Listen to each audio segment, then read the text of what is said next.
in a short while is Twist Grip with Dave Peterson, but we start off with a look at the Off-Road Series and the Settlers 400.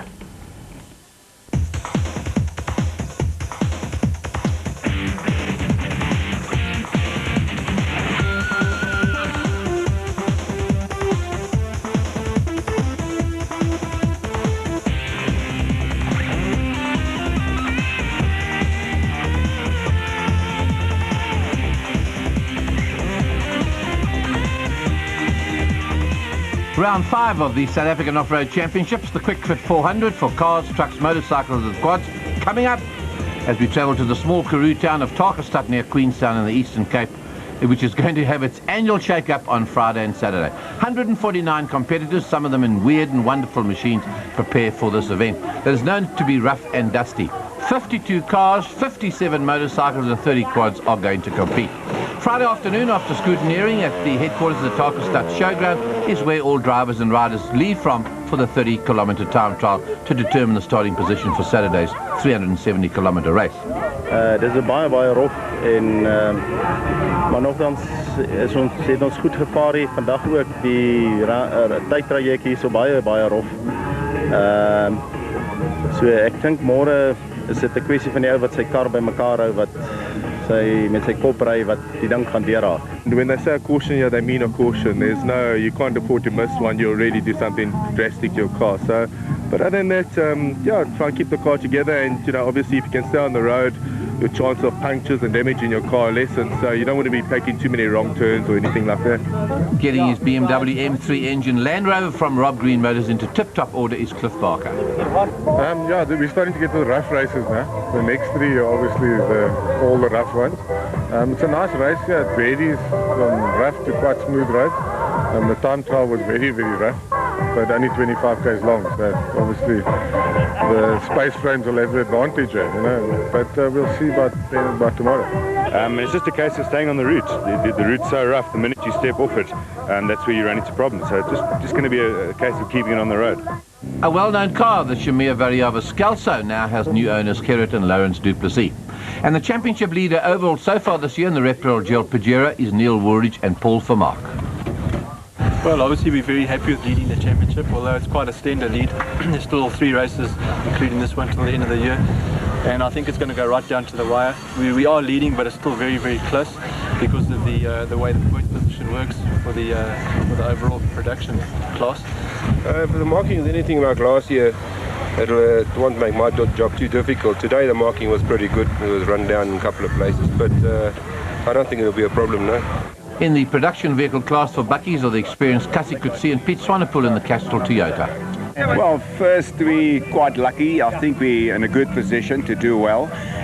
Secondly, it's Pete's birthday today. He turns 50, so both of us are real old toppies. And together it's a big experience between of us. The race themselves is extremely rough. I never see it in my life before. It's first, second, and short whiles in third gear. So I think if we're keeping the Hilux together tomorrow, we can do well tomorrow, hopefully. It's very shaky. I'm having difficulty in reading. It's very bumpy, very rough. But we'll try and we'll see how far we get. Hopefully with their 4-wheel driving tact this time of the Birkin brothers in the Castrol Toyota in Class E. We've been developing the vehicle. It's gone better event after event. And tomorrow just want to finish and we'll be happy. And the last 3 events in the year are the roughest events. So if we can basically end this event in 4-wheel drive, then we've solved the problem. Well, we hope so. 7 o'clock on Saturday morning. The race is going to be held over a 185-kilometre course, which competitors have to complete twice. Total distance, of course, 370 k's. And being in South Africa, of course, early start in winter means an icy cold morning. The first car away is going to be the local Castrol Jimco of Greg Harvey and his navigator Boy Stowe. We're feeling fairly confident. Last year we won the race. And obviously the local knowledge helps to a certain extent, but you still got to ride to win the race. So pulling off first, we're not going to have a dust problem, and hopefully we can just get out there and consolidate a lead and try and stay out front till the end. The terrain is very rough though, so we really got to conserve tyres and things like that. We've got to try and get up front and keep it as long as possible.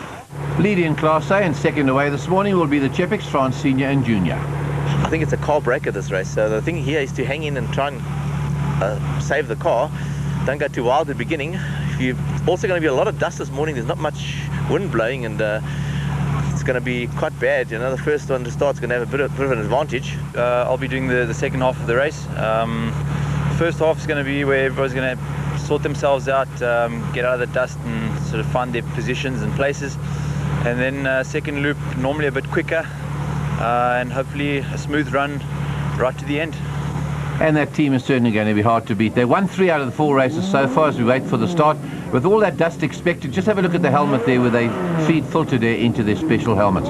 Now the cars are going to start thick and fast. Harvey and Stone first away in the Castrol Jimco, then the Chepix France Junior and Senior. Senior's driving at the moment.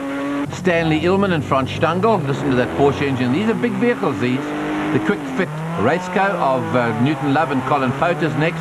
And then the Yokohama shot, Mighty Castrol Toyota Land Cruiser of Reinicke and Robin Albert. John Weir Smith, Murray Hume in their Raceco. And then comes another mighty machine. This is the Rob Green Land Rover there of Cliff Barker and Malcolm Jabir. And they've been doing so well in this race. That one certainly goes. Here's a vehicle from Mitsubishi Racing that makes winning look very easy. The Repro Gel Pajero of Neil Woolridge and Paul Vermaak. Of course, that's the one they used in the Paris-Dakar. We're up front there. We're leaving Tarkastad now on the way to Adelaide. Harvey and Stone are the Pathfinders. Of course, they've got no tracks to follow. And this is where navigation's so important. They've got a Lexus 300 motor in the back of them with an automatic box. They started second. They're still second on the course. The Chepix, they take it easy as always in the early stages, just finding their feet. A very sorted out vehicle. Hasn't missed a beat all year. Look at that huge wheel travel they got. And thanks to that suspension, of course, a flat 6 engine at the back revs along happily at 8,000 RPM. Illman and Stangl, third on the road at the moment, looking for the right line. And these race cars that you see there, very special custom-made machines from the state. A lot of weight on the back wheel so they can get grip, and as you can hear, lots of low-down grunt. That's also a flat 6 Porsche engine, laced to a Tiptronic gearbox from an Audi. Right, hurrying along, Newton and Love in their Quick Fit Raceco. Cozy little cockpit, that one. They've got a 2-litre Porsche engine in that. Leaving Tarkastad into the crew-like terrain, here's the Castrol Toyota Reinicke and Houghton, and they're flying along. Wait, make one mistake here, and you're in serious trouble. Getting very dusty, still early morning, Woolridge and Vermaak, not easy to see where you're going, and you lose time there. Just this dust just hanging. Duplessis in the ex-Variawa Scalza, that's the car's been successful this year, and it flies along, one of the fastest in this race. And what do we have coming out of the dust? It's the Krobler and Charlie Wallman's new Toyota Hilux from Clarksdorp. They won their class in Sugarbowl 500, and that vehicle really does get along. Sounds crisp as well. Peter Haasbroek and Bosch in the Land Cruiser, Botswana registered Land Cruiser. Fastest in the time trials, can you believe it? Pretty confident, doing well. No power steering that one. It absolutely destroys the hands there of Haasbroek, and his shoulders take a tremendous beating. The leader in Class B, who else? The single seat of Tom Smith. He's finished in all 4 previous races, won most of them. That's in a locally made Mighty Mac. Billy Bond and Graham Newton in the Sandmaster getting on with the job. As they get out of that tough section, we're out into the Karoo now. This is what it looks like at 160 k's an hour. Instruments are pretty basic in this one. All the driver needs really is a rev counter to protect his engine. Into the lead, the Chepix. It's 120 k's into the course. They say it's rough. It's really rough, although that suspension makes it look like a main road. Normal 4x4 would just struggle along here. And here they are, 1 and 2. That's all there is in it. It's the Chepix in front. Harvey and Stone are just behind them. They're just about 20 seconds behind as they come up to the first marshalling control. Bit of paperwork to do. Now Franz Jr.'s got to get to his work. He's got to navigate. He says go over there to the right-hand side. Which way? Difficult. You can wrong slot so easily. We're in the front. Here we go onto the road. Now you turn left. And we're on our way. Now the pressure's on behind him. So he's got to watch in his mirrors as well. As we watch Cliff Barker and Jabir at last able to give that, must be the fastest Land Rover in the world, M3 BMW engine, fiberglass body at the back, and it's really flying along. Cliffy's known as Mr. Nice Guy. He's also won his class in the Roof of Africa. Harvey and Stone, the Jimco. Sounds like a slipping clutch, but in fact automatic. Nice way to go off-road racing. Oh, does that sound nice or what? Big power down there as they tear along. Quick Fit Raceco, just fighting for grip. Newton Love is looking for those hard patches to get a grip there. Nicely town-dirt vehicle. Look at all that suspension it's got. The Birkin brothers in their 2.7-litre Toyota Hilux. They used to rally before. They won their class 3 times this year, going very well, as Cassie could see, and Pete Swanepoel in another Castrol Toyota. And everywhere you look, this Castrol Toyotas. There's the Pajero flying along as well. As the quads wait for the start, we talk to 2 of the favourites. Dag, ek voel goed. So 'n bietjie van die verkouerig. Maar ons vloek baie goed. Ek sien uit na vandag sal 'n harde dag wees. Dis nie 'n lang wedren, dis 'n kort wedren. Well, judging by the time trial, it's going to be quite a tight race. We don't know if it's going to be like that for the whole loop. But if it is, I think it's going to be quite nice for us. Beat from the tail, nice hard stuff. So we're going to give it all our best, eh? And the Dakar legend takes off. Vickers van Diemen in a hurry. He wants to get on the job. Brendan Bardos in the Joburg Yamaha. Of course, he won the Sugar Belt. Champion leader, John Craig Castell in the Johannesburg Yamaha. And are they racing or what? How they keep this up for so long, I just do not. They stand a little bit, sit a while. Brendan Bardos once again, he's really getting off the job. Shook everybody by winning the Sugar Belt 400 at Vickers van Diemen. It's like motocross on 4 wheels. Here he comes. He stands a bit. He sits a bit. He revs that little 350 twin-cylinder Yamaha engine to the limit. Fully kitted 360cc Yamaha. And he's flying. These guys have got to be mental racing at these speeds. There's Bardos now. He has it fully open there. Capable of 180 k's an hour, as we say. Behind him, the championship leader's done a bit of winning this year too. It's the Johannesburg Yamaha Banshee. They're called Banshee. Good name for them, and that is John Craig Costello. And some others. This is Paul Chomsa from Natal too. They seem to thrive in this sort of territory. These are difficult machines to ride, but these guys make it look so easy as they race along. A few unnumbered bikes coming through. They're all Yamahas of the L class, basically all Yamahas. And the first of the 200s, another Yamaha. These are the little blasters, 200cc two-stroke single. He's won 3 races so far. He's had a second place, and he's well in his way to the championship. Addictive Racing Developments Yamaha of Cornell de Villiers. Hello, here's something new. A prototype KTM quad in its first race, been ridden there by Addictive Racing's Dion Belcher. It's 8:45, an hour after the quads have departed. And how do the fastest competitors all think they'll play this race? I think today to try and get into front and use the dust to the best of your ability, but you know, I don't know, just see what the day brings. At the beginning of the year I had a crash, so I'm a bit out of the championship, but I'm keen to have a win today. But we'll see how it goes. It's a bit dusty, but we'll see how it goes. Ek dink ons gaan 'n bietjie van 'n probleem hê vandag met die stof. Ek het nie te baie run hazards gehad nie. Ek dink as ek weer die race kan klaarmaak en aan die ander kant uitkom, sal ek baie happy wees. Is that good Afrikaans or what? Fastest in the time trials, first away, Quinton Milton, the Connex Internet Honda. Rion Fanike, unbelievably, the AJA LC Castrol KTM, little 200 is second away. The big 500 of Alfie Cox, it's a Natro Freight KTM, in fact it's a 380. And Errol Dalton, that's a full-blown auto-paid cellular 500 Honda, that one. So they leave the starting area in the Tarkastad Showgrounds and out onto the course. You can hear that big Sally Yamaha, that 4-stroke Yamaha of Lance Trethewey. Sounds lovely. Got Clayton Ensler on the Leaf, Russell Campbell, Kawasaki not far behind. So as the bikes set off, the cars which started 2 hours ago, just about due for their first pit stop. And here are the leaders, the Chepiks, sounding very good as this always does. And they're going to have a driver change. Illman and Stungel, the old team, are back in business, second overall in their race car, so they've passed Harvey and Stone. And France Jr., he's in the seat for his 185-kilometre drive. And then the mighty Castrol Toyota Land Cruiser with the Yokohama tires, RP and Robin Houghton lead the trucks in by a long way. Just watch us for a well-drilled pit stop.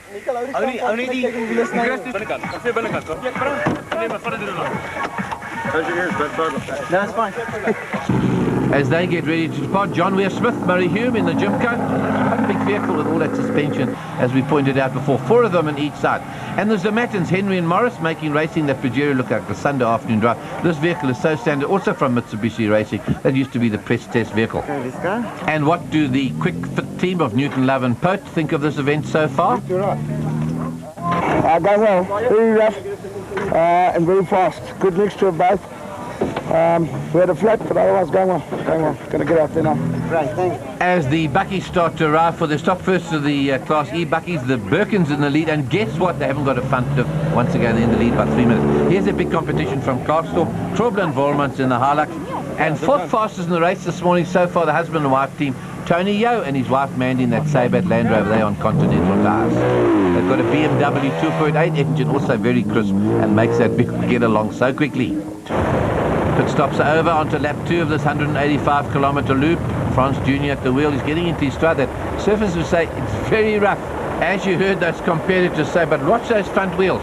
They get airborne at the slightest bump and makes this road almost look smooth. You'd never be able to go along at that speed in any other vehicle but a special like this. The Castrol Jimco of Greg Harvey and Boy Stone. They were first away this morning. And the first bit of this route is really survival until you get onto those fast, open sort of Karoo roads. Sounding very crisp, well turned out. You can see a lot of work goes into preparing these vehicles. Then we've got Newton Love and Colin Pote. They're third at the moment in their race go. And these are the leaders in Class B for 2-litre specials. They've passed Tom Smith. That's unusual now in his single-seater. It's the 2-litre special class. Tom Smith has broken a side shaft. RP Uranica and Robin Houghton in the super trucks by big distance. Now they're playing with a lot of horsepower. There's a big 4.5-litre straight 6 motor under that bonnet of that Castrol Toyota. Now the powerful vehicle, here's the Rob Green Land Rover. M3 BMW engine sounds crisp. This is one. And the biggest thing of all Cliff Barker and Malcolm Jabir want to do is just finish. They broke gearboxes. That clutch roll, too much power goes into that transmission. And flying along, Krobler and Volmans, I've got a super fast little Toyota. I like second fastest this morning at the pit stop. A new leader in Class D. Hello, what's happened to Woolridge and Vermaak? Here they are, Haasbroek and Bosch. They come from Botswana with the vehicle does. They were third at the pit stop. So we've got problems here with the Woolridge vehicle now, and there it is, struggling along. It's had punctures, 3 punctures so far. The gearbox is playing up, and this is most unusual for this Mitsubishi Racing Pajero. That's the one they used in the Paris-Dakar, and it's done them so well this year. Hasn't given them a moment's problem, but is having problem here down at Tarkastad in this very tough terrain, and there's lots of dust, as you can see, but still pressing on. And the Duplessis, Gerard and Lawrence are just loving that vehicle, the new vehicle of theirs. We've got a new leader in Class B. The Fit 400 started to take its toll. That's Kiel Nell in the Sandmars. A lot of spectators where the route goes under the National Road. So Kiel Nell has gone to the front. Billy Bond and Graham Newton are lying third in their Sandmaster. They're starting to move up. So things are starting to happen as the quads hit the showgrounds for their first major pit stop and refuel. It's Brendan Bardnos. He's battling with a flat tyre there. Fastest so far this morning. And a new leader, Vickers, second. He's anxious to get away as Bardnos battles to get his wheels in order and all pumped up. Bardnos has gone back to second position, furiously trying to fix the punctured wheels and get the fuel in. Not too bad.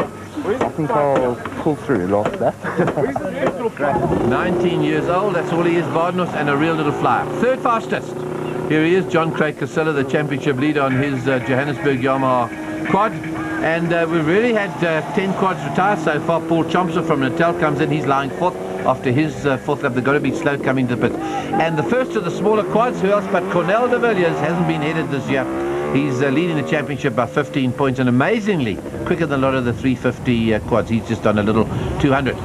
Here's Vickers van Deventer getting into the back markers. He comes off an Ivan Jabin, Gary Hodgson, the Hilux. Just listen to that crisp engine. It's been going like that for over 200 k's. Absolutely flat out. Next one on, Brendan Bondorf, battling those tyres. He's got a puncture still. He's got 180 k's to go, and he's flying. It's not putting him off one little bit. The right front tyre is going under the rim into that thick sand, and does it slow him down? Not one little bit. Behind him, the Joburg Yamaha of John Craig Costello. He wants second place. He knows there's been problems. He's been told in the pit. Here's Paul Chomser. Finds his own route around that thorn tree. He'll try and keep out of that thick sand. And just look how fast these guys. There's a couple of unnumbered bikes coming through, going absolutely flat out. 180 k's an hour these Banshees can do in a straight line. Another one, and you've got to fight it. These are very talented, I'd say, very brave riders going flat out. Here's Cornel de Villiers, little 200, good for 140 k's an hour, very effective and faster over this route, and as we say, than a lot of the 350s. The King is in the pits. The Dakar hero, second in Spain 2 weeks ago in the Baja. He's 4 minutes faster than anybody else at the end of his first lap. Ralph Pitchford is helping get Alfie out quickly. Of course, the motorcycles can refuel out on the loop every 60 kilometers. Boy, he wants to win. Alfie on a roll is really something to see. Off he goes. Our first starter today, number 330, Quinton Milton. That's at Connex Internet Honda. Comes into his stop. He's just 2 minutes slower than Alfie. He lies second at the moment. Very organised pit, that one. It's perfect. I can use that thing. Everybody's ready to go. Little blood dry. Something to drink, new goggles, on we go, and off goes that big Honda. That's Quinton Milton going out in the 250cc class. But the bikes are already catching up to the cars. They started nearly 2 hours in. That, in fact, is Tom Swift. He's had side shaft problems. Lance Tutu comes in that big 4-stroke Yamaha, and he's got problems. Looking down the back wheel, they're trying to line something up there. There's Jade Goodside on the Connex Internet Honda. He also gets away in a hurry. They've got to be careful through the pits. And Errol Dalton on the big order-paid cellular Honda prepares to depart. Another flyer, can you believe, 5th overall in that little 200, and that's Rian van Niekerk on the KTM. Right, so Dalton's on his way. He knows the route now, and he's starting to fly. He always likes to just to get to know where he's going, and then he starts to turn open the taps. So Rian van Niekerk, he's 8 minutes ahead of his teammate from Natal, that's Jeff Volata. Of course, van Niekerk comes from the East Rand in Gauteng. Great little rider. And here are the big boys at speed. Alfie Cox on that 380 Natro Freight KTM. And Quinton Milton, the first, the 250, is hauling along as well. Actually, those are motocross bikes. You see, there's no lights on these ones as these races are run in daytime. And you've got to be so fit to ride these bikes. Certainly in a motocross stage like this, the body takes a tremendous beating. You've got to stand, you've got to sit. Those handlebars are pounding away. You've got to hit all those bumps and ride it all. Well strapped up there, wear kidney belts and all the others. Second of the 250s, Clayton Enslin. He's on the Leaf Russell Campbell Racing. Quick as Alfie. Not as quick as Dalton at the moment, who's starting to close on the leaders. Now he's flying along on that big Honda. Sounds crisp as Enslin. No hope of winning the championship, but he's certainly in there and giving it a big try. Howling along. Third 250. Jade Goodsight in the Conix Honda. Those bikes really do go long. Single cylinder water-cooled bikes, and here's the fastest on the course at the moment and closing on the leaders. Errol Dalton on that auto-paid cellular Honda. He is now 2nd overall in this race. Daryl Curtis on the KTM, the championship leader, soon off to the 6 days in the Baja. As the winner comes home, the Chepiks, they've done it again. 370 Ks of hard driving behind them. 4 out of 5 nationals. Wonderful racing by them. Well, it was a great race. We started 2nd this morning. There was dust, like unbelievable dust. So it took us 113 kilometers before we passed the first competitor, before we took the lead. And after that, we pretty much stayed in front, eh? And but it was hard. There's a local guy, Greg Harvey here, who is going very well at the moment, and also I think he knows the terrain a little bit.